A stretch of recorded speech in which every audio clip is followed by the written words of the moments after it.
We are live. What's Nice. up, everyone? Steven and Doug here from Neural DSP doing another Q&A. Yeah, this is my first Q&A actually, so pretty excited about Yeah, this. absolutely. Usually, like actually now with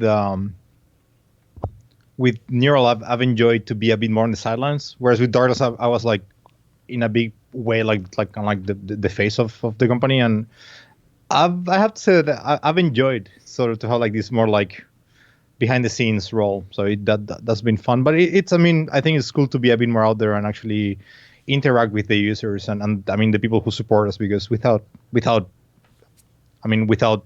you guys, like this wouldn't happen. So I'm like super appreciative and look forward to doing more of these things. So okay, let's do Absolutely. let's start with some questions.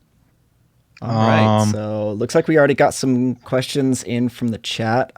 We got Wintermint P asking, are you going to release a plugin version of the Darkglass M900 amplifier? well, actually that's a good question, but to be honest, the difference between the B7K Ultra, for example, and the M900 is just a power amp. So the Darkglass Ultra plugin will, and I mean, in the head, it's a Class D power amp, so it's very transparent. And unlike a tube amp, it doesn't really add much color to the sound. So I would say that it would be a bit pointless. Like the Darkglass Ultra plugin will get you, for like in a recording setting, will get you like you won't gain anything by. I mean, we could just like kind of like put the same algorithm with different UI and sell a new product, but I don't think that would be ethical. It'd be the same sound. So I mean, Darkglass Ultra plugin is like it's already there, and it's the Darkglass Ultra plugin. Yeah, a good question. But we thought about it actually, but we just couldn't justify it. Right, Um, that makes a lot of sense. yes. So Let's see. Carl is asking about the new plugin will be revealed. All I can say is that Friday will be fun. So yeah, we'll have some news on Friday. It's been really intense. I think this is my third day working like 16 hours straight and sleeping like 6 hours. So I look forward to Friday and just kind of like going back to my life and see my daughter for the first time in a week will be nice. So Sebastian United complimenting my bass collection. Thank you. Yeah, it's pretty nice. Although the only problem with the bass collection is that there aren't enough basses, so I think I'll have to get some new ones. New plugin is Alex signature in it. Which Alex are we talking about? Please be more specific. Yeah, I knew that because we started teasing the new plugin yesterday that a lot of the questions would be about it, guys. We're dropping the news on Friday, okay? So just wait for a couple more days. We're almost there. Yep. I think we're all very excited about this new plugin. I think you guys will really like it. I think it's something that not many people will see coming. Actually, I'm giving you sort of like you heard it here first. Tomorrow we'll do a contest on Instagram. We'll post another teaser, and if anyone gets gets it right, if anyone guesses correctly which plugin are we doing, with which partner are we doing the plugin that we're announcing on Friday, you'll get it for free. So we'll pick one. And you If only more than, get one guess. yes, you only get one guess. That's a nice nice addition, Steven. Thank you. Yeah, of Yeah. course, of So course. if anyone guesses it, I mean, we'll pick one, maybe two, but I really doubt that anyone will actually guess it. So yeah, if you guess correctly, you might get a free license. Let's go over with some questions. All right. So I have a question from Tyler Britton. He asks, would you guys incorporate the option to change out tube types in future guitar amp releases? We have thought about it, and actually that's like a very straightforward thing to do engineering wise. So we might do it. We have just prioritized simplicity. And to be honest, changing tube types, like the difference is so minimal, and I would say that it's almost like psychoacoustic in most cases, at least with most plugins. That is, that I don't know if it adds that much value, but I mean, yeah, it's something that we've thought about, and we might do in the future for sure. Want to pick another question, Steven? Yeah. So we have Modern Vintage. He's a stream regular. Can you please speak on where you see impulse response technology going versus your plugins that handles it all in the box and the benefits? Sure. I mean, that's a really good question, actually. I mean, at the end, like personal preference is everything, right? Like all we do at Neural and other people doing like competing with us, is just try to make really good tools and with them being digital, like achieving the best results possible, but with a high amount of convenience. It's very important. So at the end, it all depends sort of how much flexibility versus simplicity are you kind of like biased towards. I mean, our friend Miko from ML Sound Lab has an amazing IR plugin called Miko, which I really recommend. It's a really good one, and I know that he's put a lot of work into it. I mean, like a dedicated plugin will usually give you a lot more options, but of course you are adding complexity to the equation. So it all depends on how much flexibility versus simplicity you want. But what we do try to do, of course, is to provide tools that are simple to use, fun to use, that also give you a lot of options. So it's always about finding the right balance. And it's a question that has more than one right answer, right? Which is why we have more than one plugin.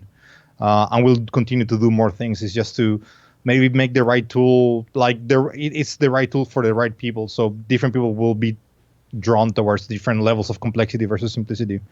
But I mean, yeah, I think I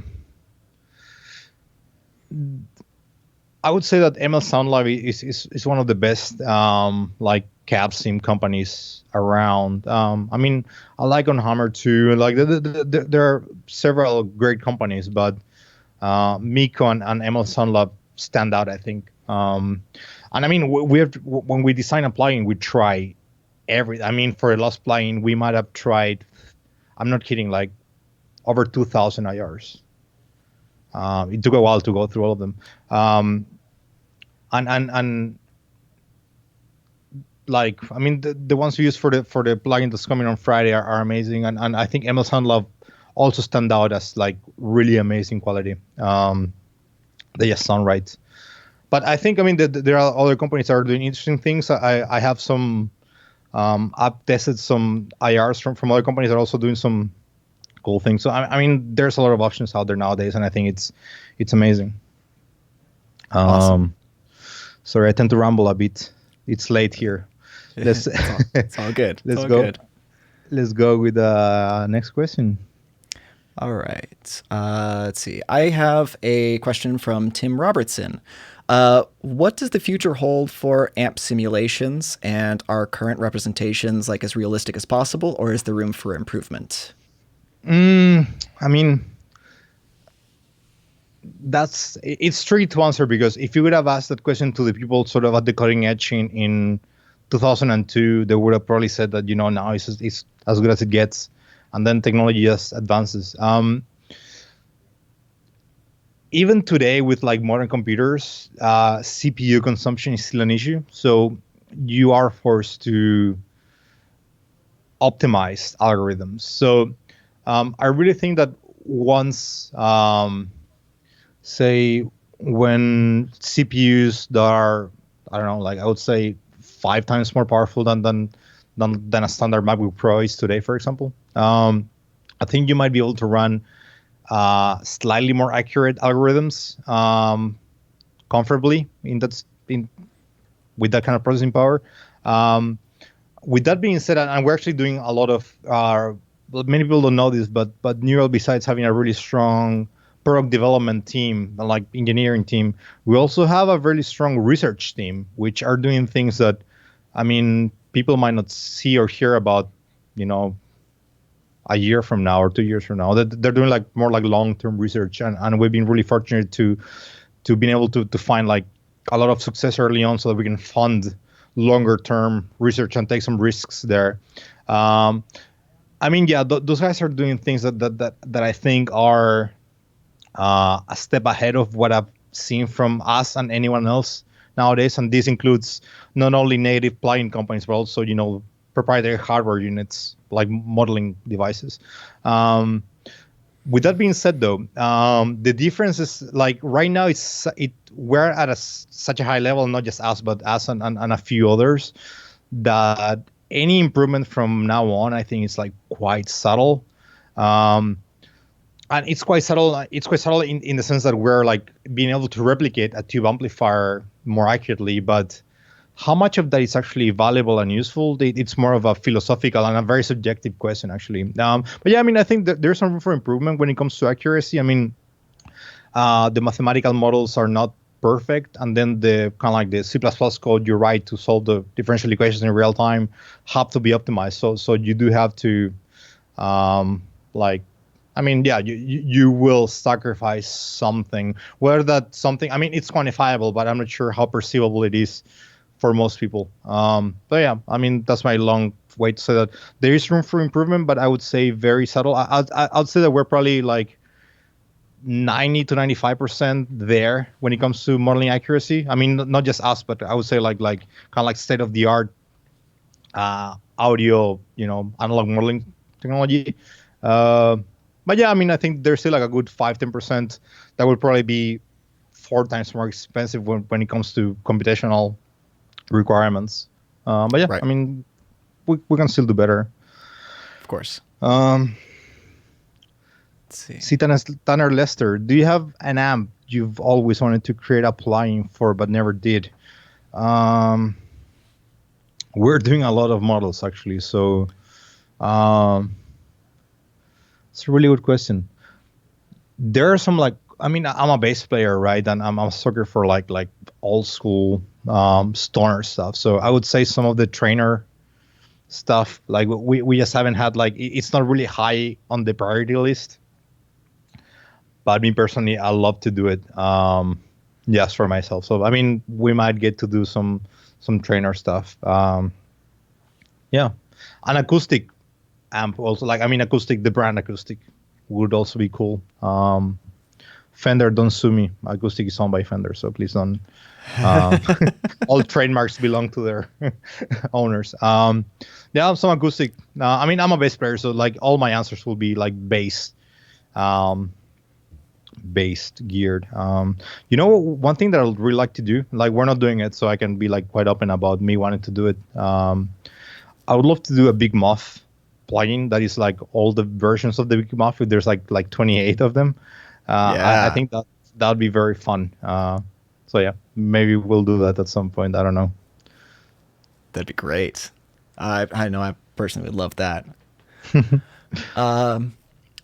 So I actually have another question from Tyler Britton, and I've seen this pop up a good number of times. So I'm kind of blanket questioning for a lot of people is that people have kind of expanded on how much they love the effects that you guys have been making, as far as like, because when the Pliny came out, like the delay and the reverb are some of the best that I personally have played ever. So but people are wondering whether we're going to see a pedal suite from Neural DSP, something, and not only that, but just also maybe like chorus, phaser, some modulation stuff, like an expansion on the effects that you guys are already making.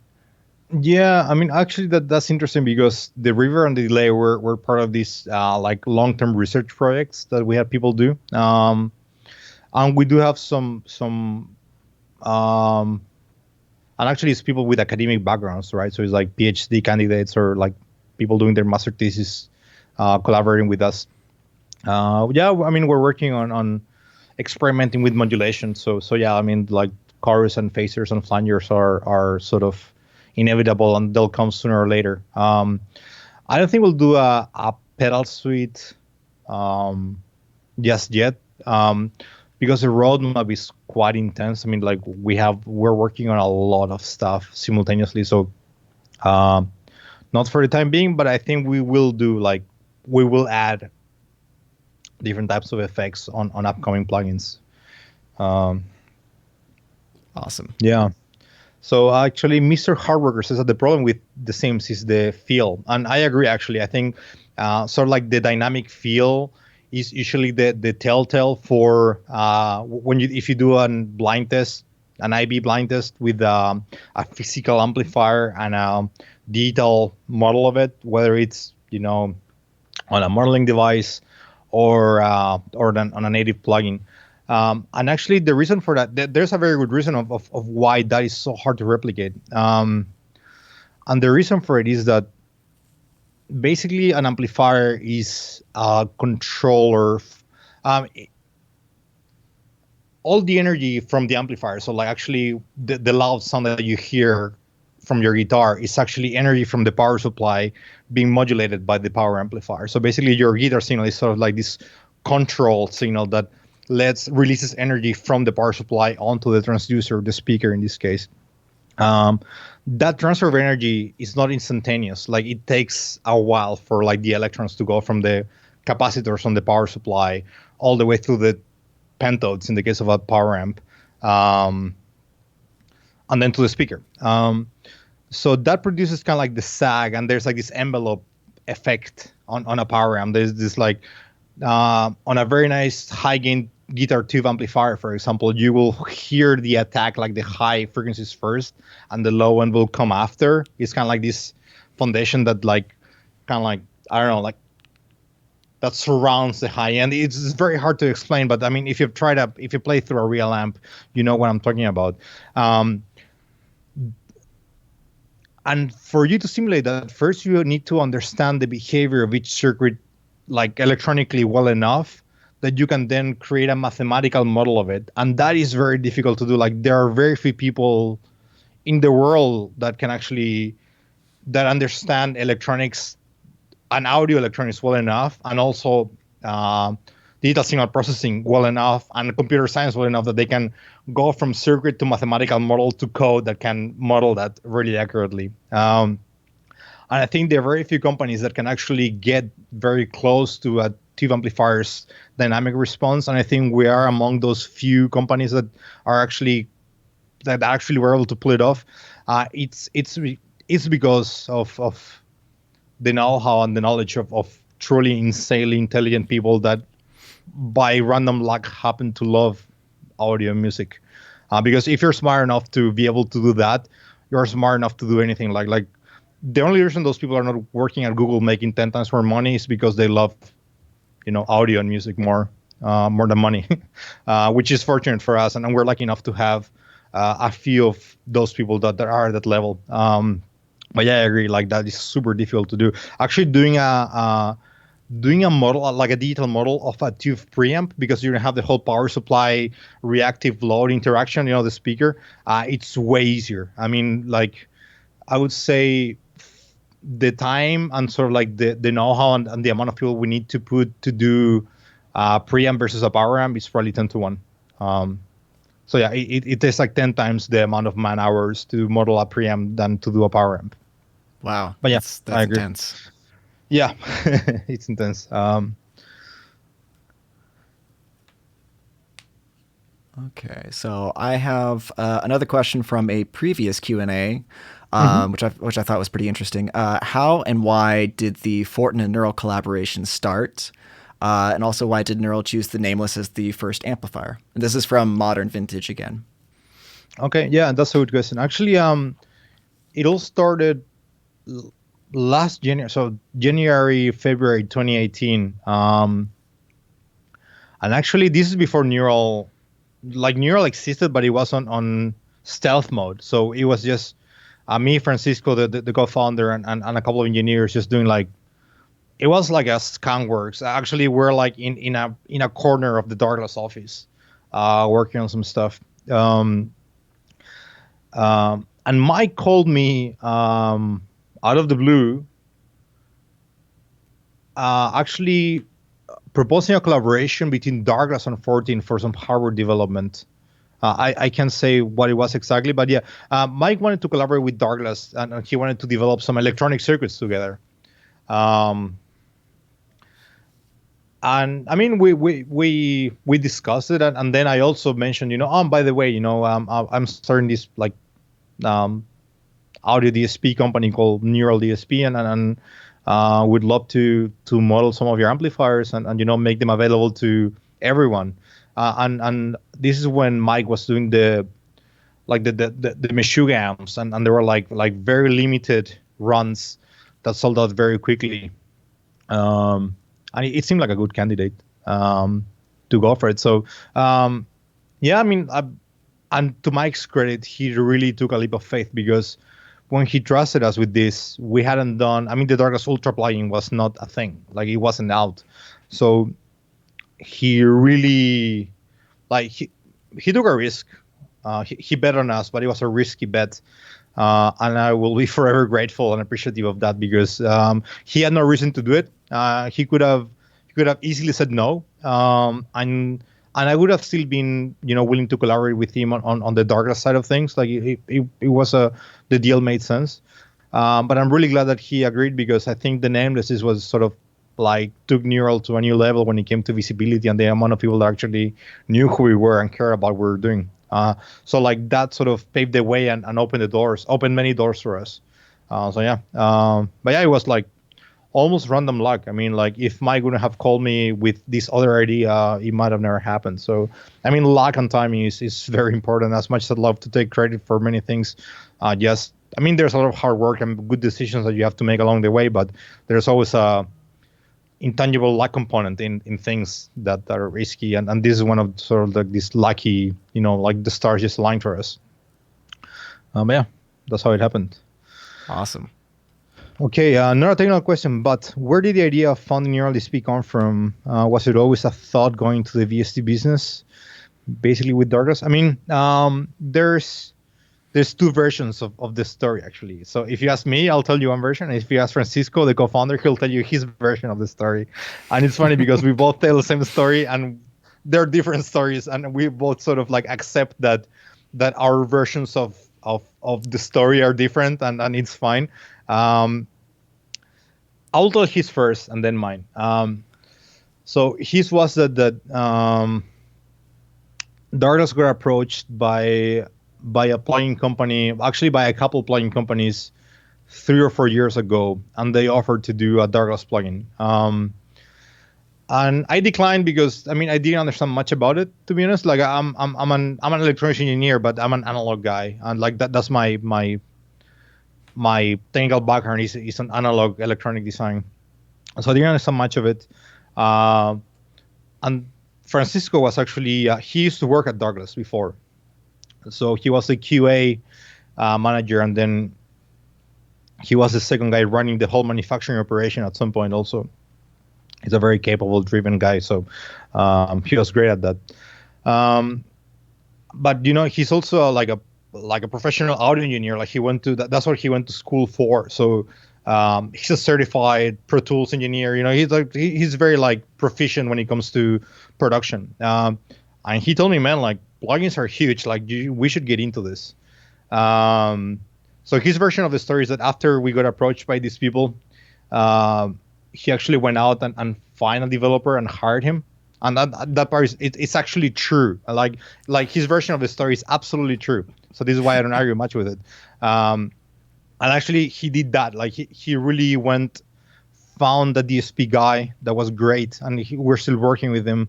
And he got that rolling actually. And it was the Darkest Ultra plugin, which took like about a year. So all of this was like early 2017, maybe late 2016.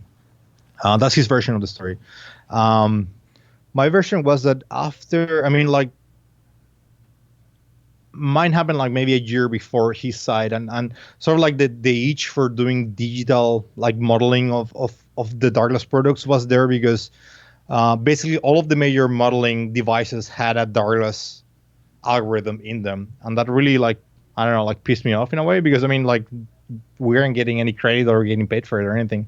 And I think I got really afraid that we might get disrupted, right? It happened to CDs and VHS. It's just like all of the hard work that we put into building Darkless could just go away because of like I was afraid of being disrupted. And this is when I also started like putting together a team for doing some like modeling research. Um, and both are true. So actually, what ended up happening is that, like sort of like Francisco's side and my side, yes, were combined into a company, and that's Neural basically. So yeah, I mean, it was both Francisco's and my initiative first separately, and then we sort of put them together, which is why we're both founders of the company and partners. But yeah, it's a funny story. It's good. It's good. Acid Bath 666. Can you slow down on releasing new products, please? Absolutely not. Actually, I would love to do a new plugin every week. Like I'm not kidding. And actually, like a lot of like R&D is done into like can that actually be done? Like, is it possible? So I can only promise that we will not only keep up the pace, but actually probably accelerate it. So yeah, sorry, but if you like new things, good for you. If you don't, I mean, if you don't, to be honest, like there are so many companies that do like one thing a year, like that. Like if you want to take things slowly, like there are plenty of options, especially in the music industry. So yeah, but I don't want to. I'm in a rush. I like to move fast. So yeah, I'm not coming down. Sorry, dude.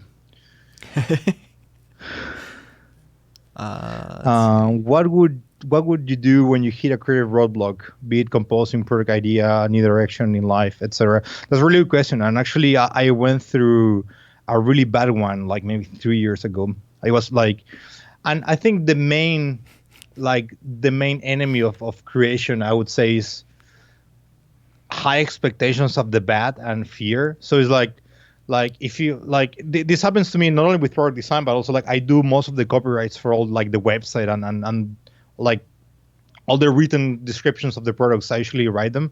I enjoy writing a lot, and man, like that's really intimidating, like to sit down with a blank screen, like WordPress open. It's really scary. And I think one of the things I realized is that I actually realized this yesterday because I was writing the copyrights for the plugin that we're announcing on Friday. The main blocker for me yesterday actually was that I wanted to nail the first paragraph on the first try.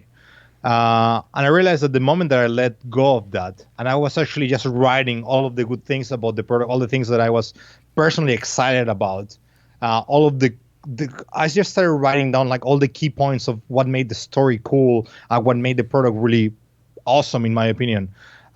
Things just started like flowing, and I think, like getting rid of the fear of failure. Like admit that failure it's inevitable. Like the first draft of what you do, whether it's a song, a product, or a book, will probably suck, and that's fine. Like it'll suck, but it'll have like gems in it, right? So it's like maybe you'll write a paragraph, and in the paragraph there might be like 2 good sentences. That's good. I mean, you have 2 sentences now. You can write another paragraph and get 2 more sentences. It's like just don't be afraid of like not everything you do has to be awesome, and you don't need to nail it the first time. I think one of the things that very few people talk about, especially people who are successful, is actually how many failed attempts it took to get to the one that's awesome. And in engineering and product design, it's the same. I mean, it takes months or years to develop a product. And that's not because you're like years planning everything perfectly. It's because your prototypes blow up, your code crashes, like things just don't work out, plain and simple. And you make something, you put it out there, it sucks, it crashes, it blows up. You find out why, you learn, you fix things, and you iteratively, little by little, improve it. I would say that writing music or just writing words, it's the same thing. Like accept that you could have a really cool idea, and the first iteration of it, the first version of it, might not be up to your expectations, and just keep keep just like hammering it and keep going at it. That's how I get through creative roadblocks. It's just like don't be afraid of fear. Like just accept that it might suck in the beginning, and that's just part of the process. 100% agree with that sentiment. Okay, another question. You nailed the hardest tone to get right in the plugin form, the two Meshuggah tones. Do you find that more challenging than higher pitch, more traditional amp caps pedals? Um, Actually, I don't know. I mean, I think I would say that like a tube power amp model, it's one of the hardest things to do. Um, but then again, like the sound design aspect of it was I mean, in the case of the 14 plugins, for example, was like it was Mike who created the sounds. All we need to do was to write code that would process the signal in a way that perceivably was identical to the real amplifier.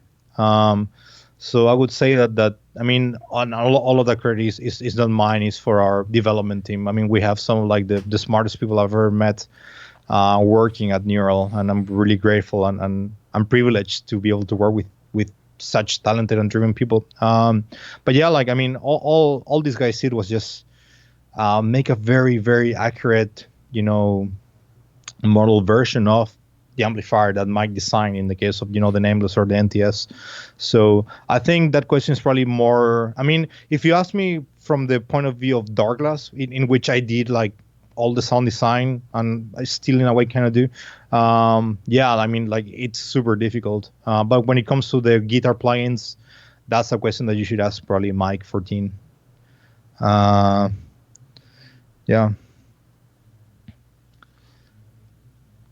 Mr. Hard Rocker, is there a plan for more traditional tones like UK British stuff? Yeah, absolutely. Actually, Friday's plugin might have some British goodness in it. So yes.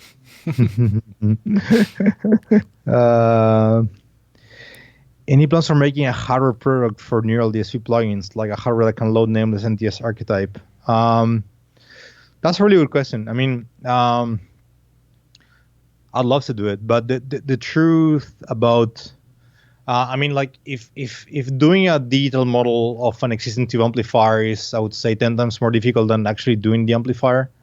And I mean, I'm not knocking on, I'm not sort of like, I'm not putting down analog electronics designers because I am one of them. So I can tell you for a fact that it takes probably 10 times more skill and knowledge about engineering to do a model of a pedal that I designed that it took me to make the pedal to begin with. Do a hardware unit that can run those models efficiently and stably. It's 10 times harder than doing the plugin. So you're talking about like, from what I used to do from Darkglass to do a modeler, it's like 100x increase in complexity and difficulty. So I'd love to do it, but the truth is that it's very, very difficult and expensive and time consuming. So I'm not saying that we won't do it, but yeah, it's a tall order. I'd love to do it, but it's a tough one. But a good question. Modern vintage. Where do you feel improvements could be made over time with, and what are the current limitations? Things that an amp can feel and sound like that a modeler or plugin can't. I mean, we do a lot of blind tests. So we'll plug an amp to a reactive load and then get a DI signal from there and run the model with the same IR, just to have the same like reference. And I would say that now, I mean, we have like I actually like, I humbly have to say that I have really good ears, and I mean, like I design all the dark stuff, so of course, like you need to have good ears to do this like sound design. And I would say that we have Francisco, the co-founder, also has like really good ears, better than mine.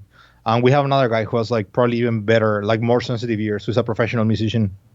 I think we've gotten to the point in which like we cannot tell the amp from the model. And yeah, I mean, and we do this for a living. Like I've been doing blind tests for a decade now and making a living in a big part doing that. I think right now it's getting to a point in which like I would probably say that it's good enough. We'll still continue to push it because I'm a sadist and a masochist. So like it's the challenge and the struggle of actually getting like the last 1-2%, in improvement is it's appealing. But I would say that at this point it's probably like I would say that like it's close enough. And I would say that I'm talking about our stuff, but also I mean like Universal Audio, Fractal. Like I think that there's like a few companies that are like actually like the models are accurate enough.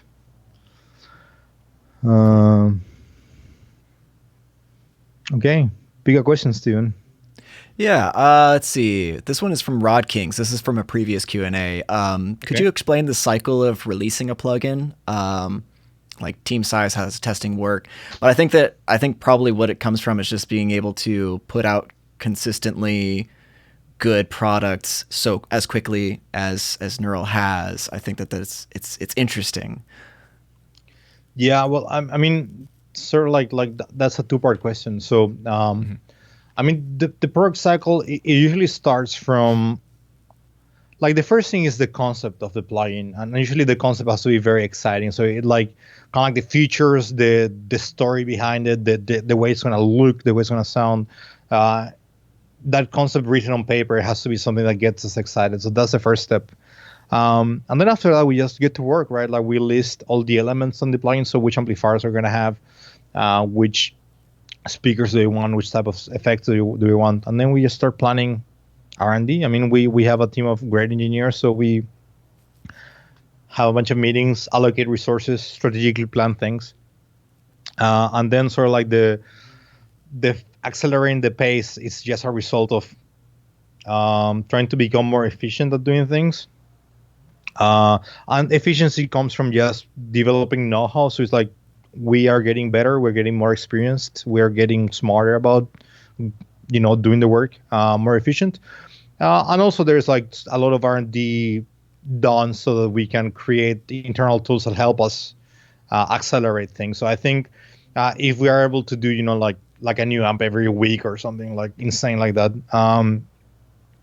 it'll be a combination of us getting more efficient, but also us developing the tools that will help us accelerate that. Because at the end, like even the smartest, most capable, and high energy person can only work so much and can only be so effective and efficient. But machines can do, like machines are limitless when it comes to work capacity. And they can also, and machines are particularly good at writing code. So for example, if you think about, okay, like Google probably has one of the most extensive and complex code bases in the known universe. Um, Most, if not all of that code is actually no longer written by humans. It's all written by machines. Like machines are way better writing efficient code than we are. And if you talk about analyzing a circuit and creating a mathematical model of a circuit, machines are, especially now with the advent of and the acceleration of machine learning technology, machines are really getting really, really good at finding patterns. You just feed them enough data and sort of like design the training appropriately, and a machine will kick the smartest person's ass when it comes to finding patterns and sifting through data. So I think that yeah, there are some interesting things that could be done there. Unfortunately, all of the like big R&D when it comes to machine learning is done by, yeah, I mean like companies that have no business in audio, and for a good reason. Like it's just too small of an industry to be worth. Like DeepMind is not gonna do any like groundbreaking like automated circuit analysis for audio, for example. But I think, yeah, I mean like there's a lot of things that we could do there. I don't even remember the question, to be honest. So sorry, guys. I get really excited about these things and just like get going. So I'm sorry. This is life with me, by the way. If you worked at Neural, this would be your life 12 hours a day. So everyone who's sending CVs, like be careful what they wish for, because it's it's random. That's all right. So the original question was explaining like the release cycle of the plugins and team sizes, et cetera, et cetera. Yeah, I mean I mean it depends. Like the team is sort of like this. It's its own entity now. So there's people coming in and out. I mean, we have people who are like full-time employees. We have people who are researchers who come in for key projects. We have people who are part-time who help out when we need a hand. Yeah, it depends. But I would say that like the key thing, like speed is only good when the quality is great. So it's like if you start sacrificing how good the product is just to crank them out faster, I think you start. It's a very slippery slope, and you can go from making cool products to be a borderline scam artist, right, or a con man. Like, and I think that's a very dangerous thing to do. So, as much as I like to accelerate things and be fast and more efficient, the main thing is to just make great products. So yeah, I mean, Cool. actually, ideally, what you do is like you would improve both the quality and like the time. That I mean, and the efficiency. Right. Um, So this is a question that I've seen come up regularly, and I think it's probably going to be similar to the hardware question, where is there any chance Neural would make their own VST host so you could have your plugins in a singular instance?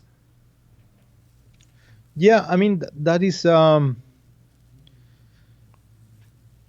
yes. We have done some experiments, and I mean like it. Let's put it this way: I'm not sure how probable it is, but it is possible. So it's something that we have thought about and I have looked into. And actually, like just to walk you through, like kind of like a day in the life of the Neural DSP employee, like we will like I'll run into a dude in the kitchen, like getting coffee, and we'll just start talking, and he's like, oh, have you thought about this? And all of a sudden, like that conversation might turn to an 8 people meeting in the kitchen, standing up, and the whole like kind of like the whole priorities of the company might shift like that, and that's very fun. It's very dynamic. It's also like not always very easy to manage. I mean, for me, it's easy because like I like to move around and to be hectic and scattered, but for people who actually have to like execute things and write code and design products, it can be a bit overwhelming and daunting sometimes. Um, but yeah, I mean, like it's possible. We might do a host. I mean, I think a host would be a good idea. So yeah, we might do it. Although I mean, I think like I mean, a DAW is like a great host, right? Like it's a host in which you can also like record things and so I would say that I mean, it's probable, but I mean, and especially, I mean, we haven't touched this, but if you go to like the mobile side, like I think once so like very simple and easy to use, like tablet DAWs, for example, come around, I think the idea of a host might be a bit so like obsolete. Cool. Um, Actually, this is a little bit more technical question that I find kind of interesting. What sample rate suits the Neural DSP plugins best? Does 48 kilohertz cut it, or is there a significant difference to 96 kilohertz? Ooh, I mean, I cannot speak like when we talk from the production point of view. I don't feel comfortable answering because I'm not a audio engineer. So I mean, you could probably answer the question better than I do. When it comes from the modeling side, I mean, um, all of the elements in the plugins that need to be at a higher sample rate to avoid artifacts like aliasing are already upsampled, like within the plugin. So just from a like kind of like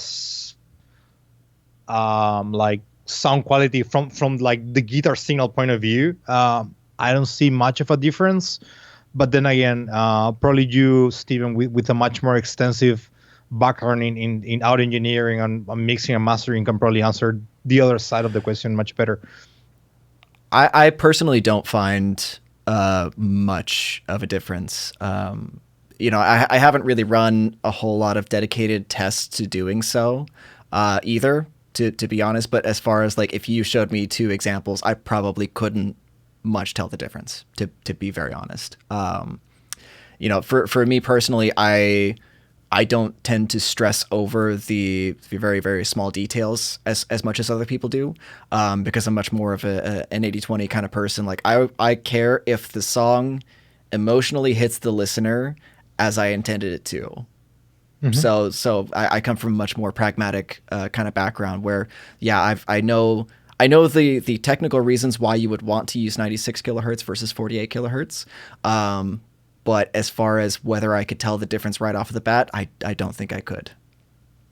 Yeah. I mean, I think that at the end, that's a very good sort of like point, and that is that um, if you try it, like if you do a blind test, for example, like if you have to track some at different sample rates, if you cannot tell the difference, I mean, not just you, Steven, but I mean, like anyone, listening to this, chances are that most people won't. And actually, like our ears are a lot worse than we think they are actually. And this is why doing blind tests, it's so humbling and sobering. Is that you realize, oh fuck, I'm not nearly as sensitive. In my hearing is not nearly as nuanced as I hope it was. I would encourage more people to do more blind tests. I mean, blind tests meaning that you're either literally blindfolded or facing a different direction, and you either press a key that you don't know which state it is, so you don't know whether it's a real amp versus the plugin, or have someone else even press it while you play. And it's amazing actually how hard it is to distinct, to like distinguish things. So yeah, I mean, I would say do more tests, and I mean, if it doesn't make a difference for you, then like just use what's most convenient. Like, I mean, at the end, as you said, like the main goal is to make awesome music, right? It's like sometimes you can get so caught up in the little details, and it's almost like a distraction or like a rationalization for procrastination. Like it's much easier to debate about sample rate than it is to actually sit down and cut some tracks, because that's very intimidating creatively. It's difficult. You're vulnerable. You're exposed. So I would say like focus more on the creative side. Like that's what adds the most value. I mean, yeah. And then the test, I mean, it could be that like your ears might be very sensitive, and if you can hear the difference, then you're probably doing the right thing by being in audio. Like it's your industry. Like you clearly have a physical gift for it. So if you can tell the difference and one sounds better to you, then by all means go for that. I mean, yeah. Yeah, I totally agree. Totally agree. I have a question from Sebastian Donner. Any bass artist signature plugins? We have some ideas. We don't have anything like concrete. Like there's no deal signed, no date on the calendar. We have some ideas. Yeah. I mean, lack of ideas is not the problem we have, right? Like there's. I mean, I think Neural could be 500 developers, and I still would be like recruiting, because there would be more ideas than people to execute them. So yeah, we have some ideas for some cool bass stuff. I personally love bass things, of course. So yeah, I would do 10 bass plugins actually, like if I could. Yeah. Let's see, anything else? Let's see. Okay. Modern vintage, actually, I mean, it's not a question, it's actually more of a compliment, so I'll take it. I own a Meshuggah amp, was a amp expander, that's the boss unit. I haven't tried it, but I've heard it's really good. 2 notes, etc. And really prefer the plugin. Seems like a professional in-the-box solution, beats any home studio setup with amps due to control. Thoughts?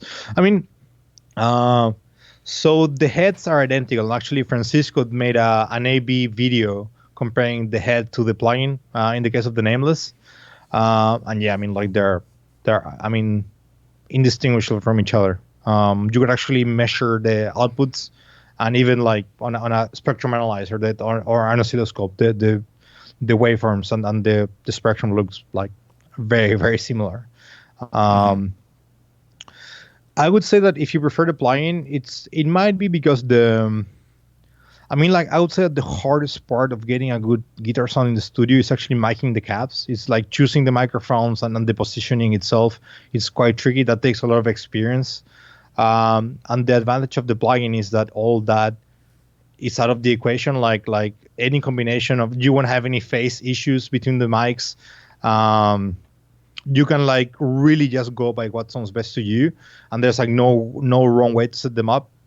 So I would say that in that context, the plugin gives you like it's really hard to screw it up in a way actually. Whereas if you're recording a real amp with miking caps, like you can actually do it wrong. Yeah, I mean, anyone who's mic'd, I've mic'd caps for the first time, and it's also another humbling experience. It's like, where's all the low end? What happened here? And then it's like, oh yeah, like the face is all fucked up.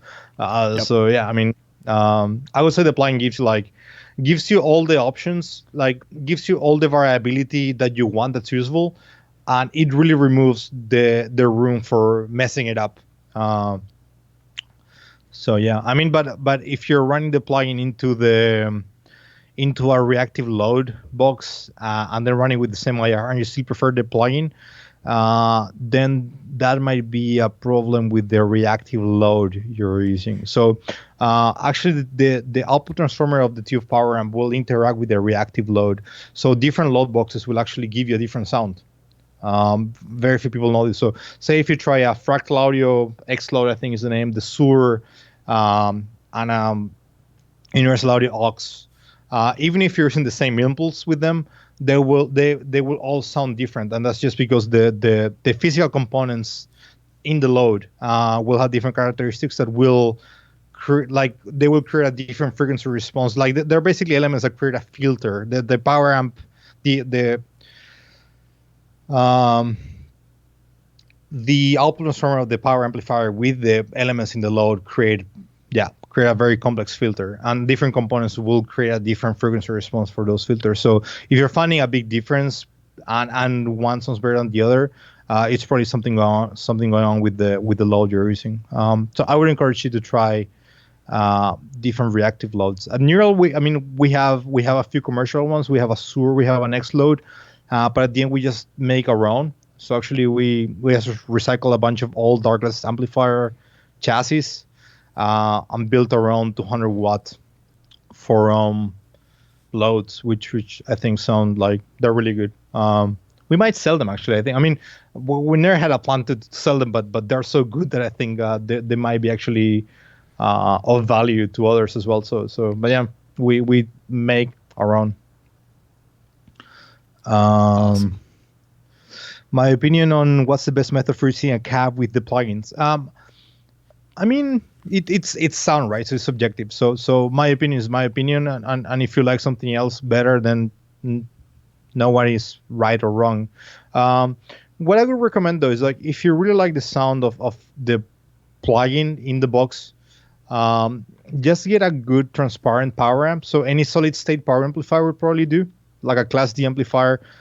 Steven used one of the Darkless. I sent you a Darkless amp, and you just connect it to the loop, and that's a Class D amp. But I mean, that's a $750, power amplifier you have. There are cheaper options out there, so you can just get a Mackie rack power amp or Seymour Duncan.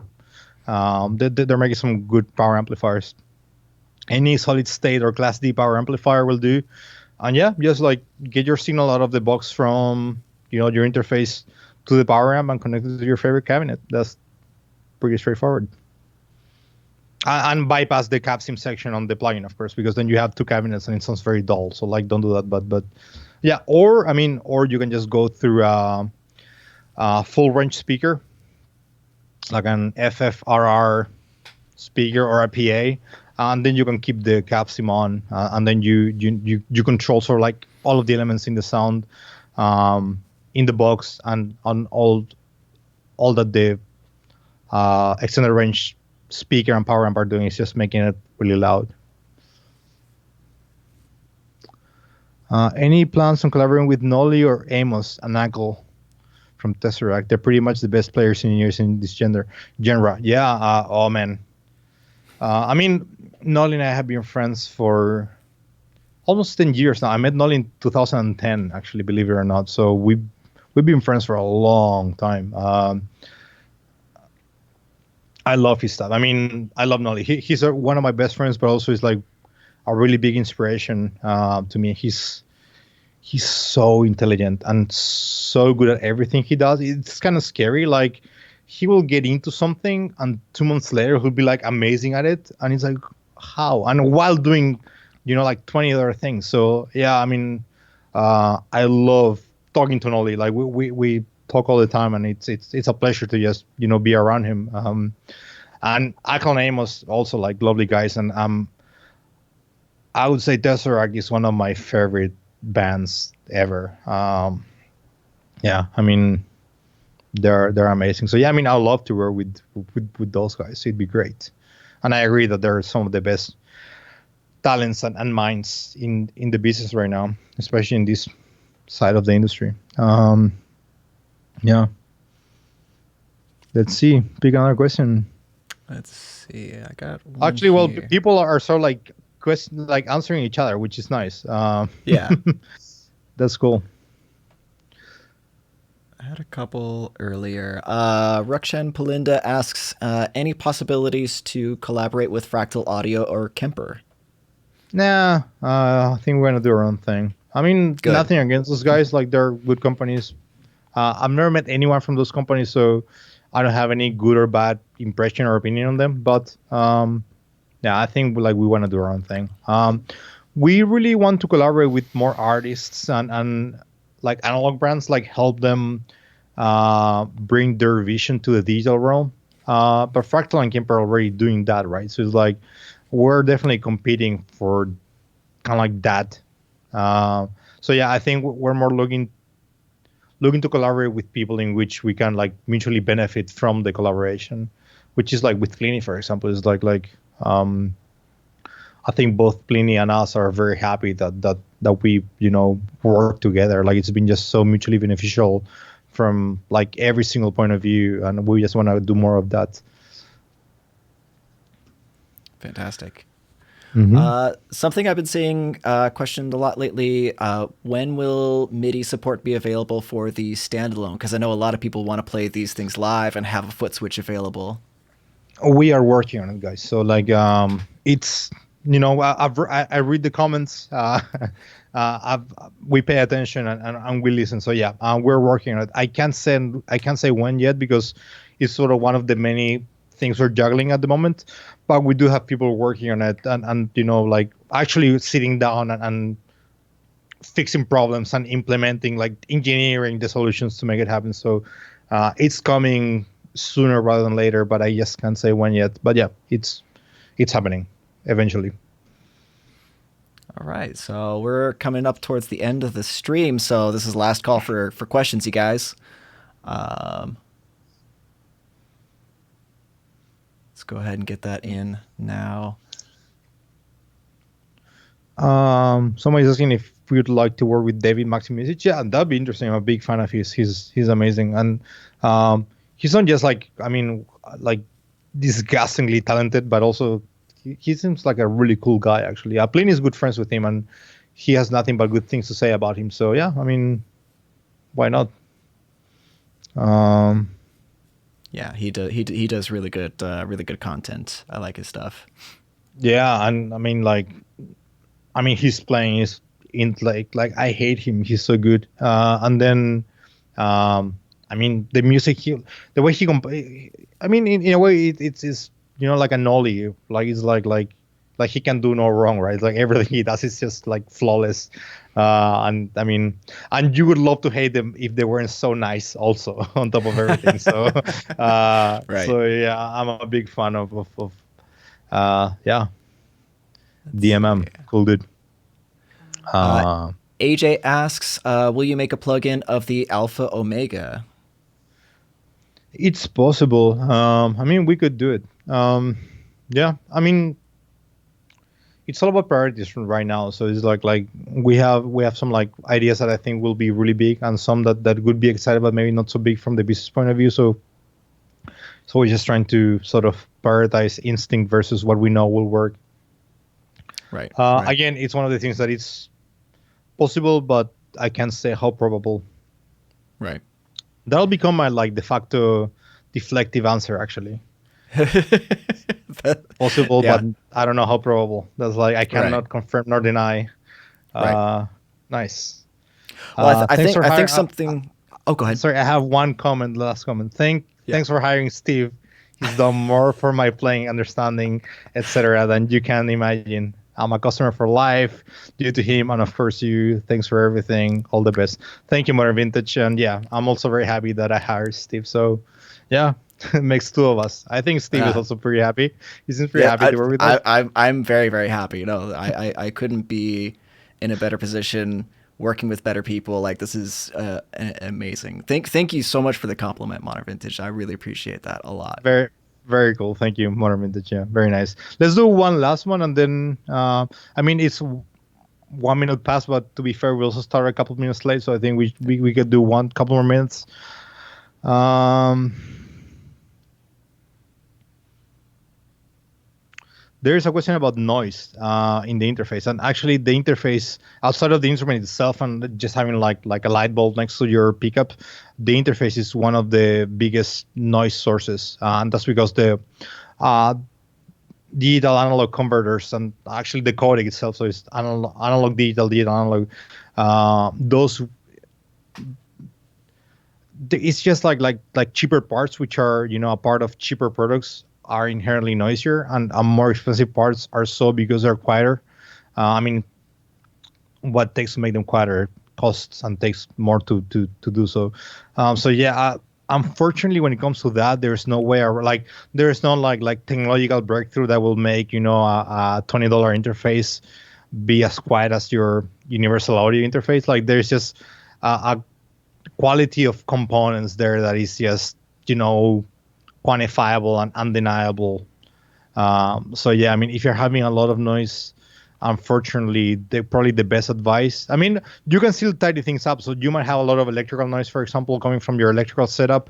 So using galvanic isolation there, a transformer DI box can help a lot. If electrical interference is the problem, reducing. I mean, some people, this happened to me with Darla. Some people would say that the pedal is noisy, and then they would have their iPhone right next to the pickups, for example. So like it was the phone inducing a lot of noise on the pickup. So there are things that you can do to tidy things up. But if you have kind of like, if you have corrected and optimized everything and you still have too much noise, you probably need to unfortunately buy a better and by default a probably more expensive interface, unfortunately.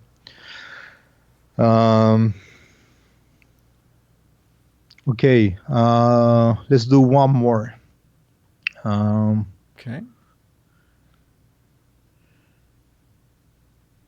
What are my personal favorite amps, basses, and guitars?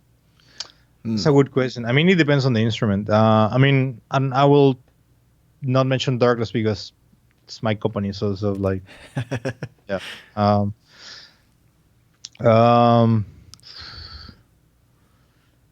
When it comes to bass, I love the old school Mesa Boogie stuff. Actually, I have a Mesa Boogie bass 400.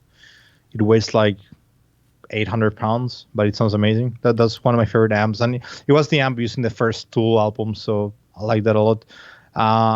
For basses, I mean, it depends on what you want. So like, I have a Lackland P bass, which I love a lot. It's really good.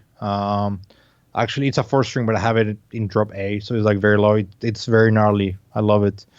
My wall is very nice, and especially I'm a big Tool fan. So if you want to play Tool that just nails the sound, you can plug a toaster to that thing, and you'll get like the Justin Chancellor tone. It's like it's part of the bass. But I mean, when it comes to basses, it's like Dingwall is for metal. I mean, it sounds perfect. I mean, Sheldon knows something that nobody else does, and I don't know what the secret is, but he definitely figured something out that's, I mean, insane. My NG2, I mean, it sounds better than I have basses that cost 3-4 times more than that, and especially for low tuning, like you can tune that thing like sonically, and it'll still sound tight and good. So yeah, Dingwall for basses. And for guitar, to be honest, I don't play much guitar. I'm a bass player only, so like if I could play guitar, I wouldn't have become a bass player. So I don't have like much of a taste when it comes to guitar stuff. I mean, when it comes to the amplifiers, of course, when we did the NTS, we got a couple of, actually we got 214 Satans in the house. Actually, Ola Englund sent us his personal Satan, and is one of the two. There's only 2 Satan ever made in the world by Mike. One was owned by Frederick Thunderdal from Meshuggah, and the other one is Ola Englund's. And both of them were kind enough to send us their amps for a couple of months for us to model.